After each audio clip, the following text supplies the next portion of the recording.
Hi, it's Justine from Logan Physio.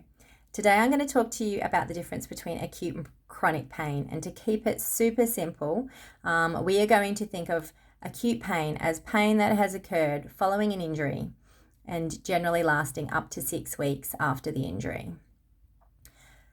Chronic pain we're going to think about as pain that has persisted for longer than 3 months after an injury or after the onset of pain. With acute pain, we are generally thinking here that some tissue damage has occurred and pain is serving a protective, helpful purpose. The purpose it serves is to get us to respect the fact that we have injured our body and that we need to have some relative rest and graded return to activity to allow those tissues to heal in those initial phases. And the pain will gradually reduce as the integrity in the tissues comes back. Okay, so I'm going to talk to you with regard to that. I'm going to talk to you a little bit about the phases of healing as well. So when we do damage tissue, initially you'll get some bleeding out within that damaged tissue, and that generally lasts a matter of hours until we get some sort of clot sort of forming that stops that bleeding from occurring.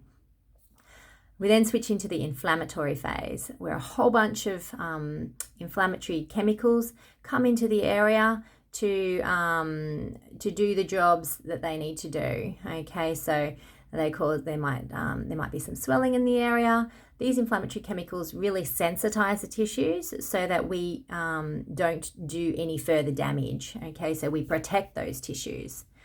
This inflammatory phase can last technically it will last for 1 to 7 days. And then we also have the repair phase that kicks in about day 2. That can last up to sort of 6 weeks or so. 6 to 12 weeks, 12 weeks for bone, 6 weeks for soft tissues, ligaments and muscles, or shorter if it's, a more minor injury.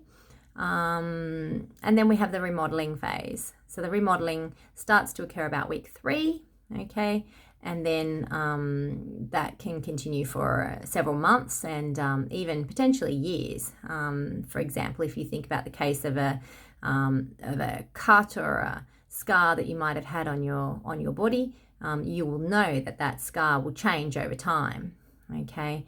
It doesn't affect your function too much in that remodeling phase, particularly in the later phases of that, but you can see the tissues actually changing still. So that's basically acute pain. In our next video, I'll talk to you a little bit about chronic pain. So acute pain is a good pain, really, okay? It's there to protect us. It's there to allow us to respect the fact that the healing process is going on, to expect that we'll have some pain initially, and that's appropriate because we need to protect it and make sure we don't do as much activity because we don't want to do any further damage to the tissues. But then as the inflammation resolves, it's not as sore. As the integrity comes back into the tissues, we can afford to do a little bit more with it, particularly, after 2 to 3 weeks, okay? But we make sure that is a graded return because we don't have full tissue integrity back until those later weeks. Okay, I hope this has cleared up a little bit about acute pain for you, and I look forward to sharing some more information about chronic pain in our next video. Thanks.